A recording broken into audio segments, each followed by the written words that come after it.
This is Carl. I'm the president of the CCCUN, the Communications Coordinations Committee for the United Nations. I'm also the UN representative for the International Council of Women.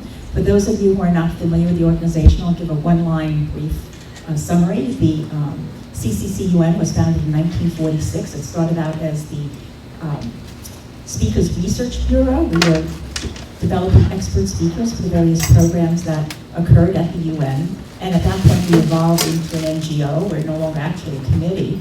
We're an ECOSOC DPI accredited NGO. The International Council of Women is the oldest organization, women's rights organization. It is in 64 countries, and it was established in 1888.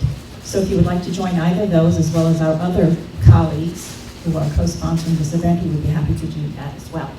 Today's event, Media's Role in Supporting Human Rights and Social Change, is an event that's an annual event that we have done in collaboration with a variety of organizations. The organizations, I won't go through them all, are listed on the flyer, and the speakers are listed in the order that they will be presenting. This topic has a variety of wide range of interests, in addition to the usual, more standard, traditional aspects of journalism and protecting journalism and safety of journalism. We have evolved over, I would say, the last 5 or 6 years, looking at how media can promote social change and how we use media to advocate for various important issues. Some of you may know me, for instance, from the Committee on Mental Health, and we've used media in a variety of ways to advocate for changes with regard to mental health and other kinds of health situations, as I know some of you have begun as well. Excuse me, I have slight laryngitis. I wanted to give one example to show how it has really evolved, particularly in the area of journalism, because our collaborations really synergize our advocacy, and I think that's really an important thing to look at. We each can't do things alone as well as we can do it together, and it's more than an additive effect, it's a synergistic effect.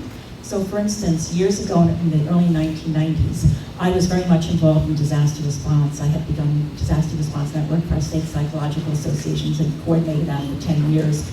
And then went on to APA and developed that as a national network, and then we became involved internationally. And what we did as part of that was an outreach to journalists.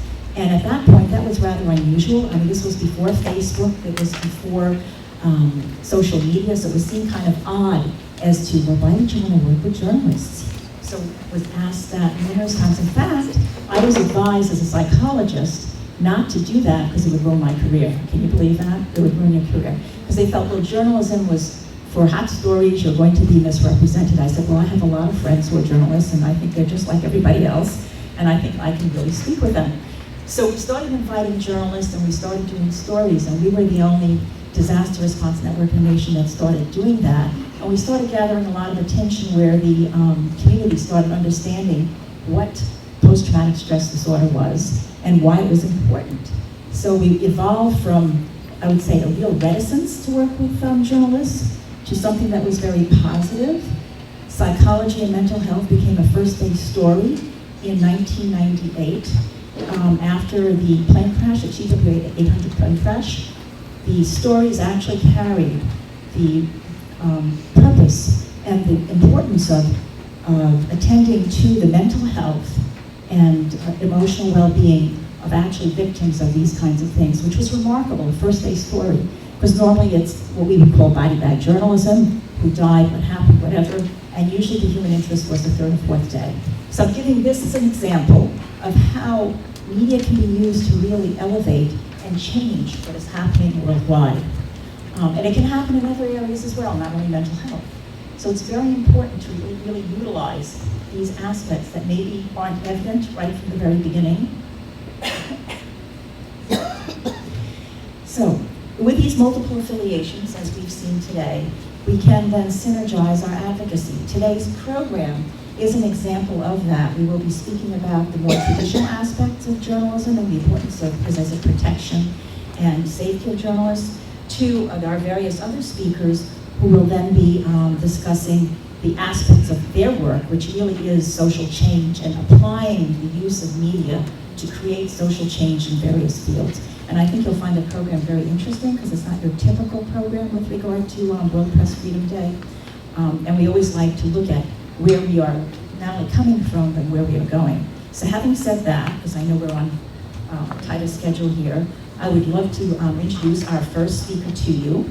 We are honored to have Ambassador Benedict Francknet with us. She is going to be here with us speaking, and then she has to go to another meeting. And I know we will open the floor to questions right after her. We normally will be asking for having questions afterwards. We'll have each of the speakers present, and then we'll save it for Q&A after that. And Alex will be conducting that. But let me tell you just a little bit about the ambassador. The bios, by the way, are on the back of the flyers. You can see that as well.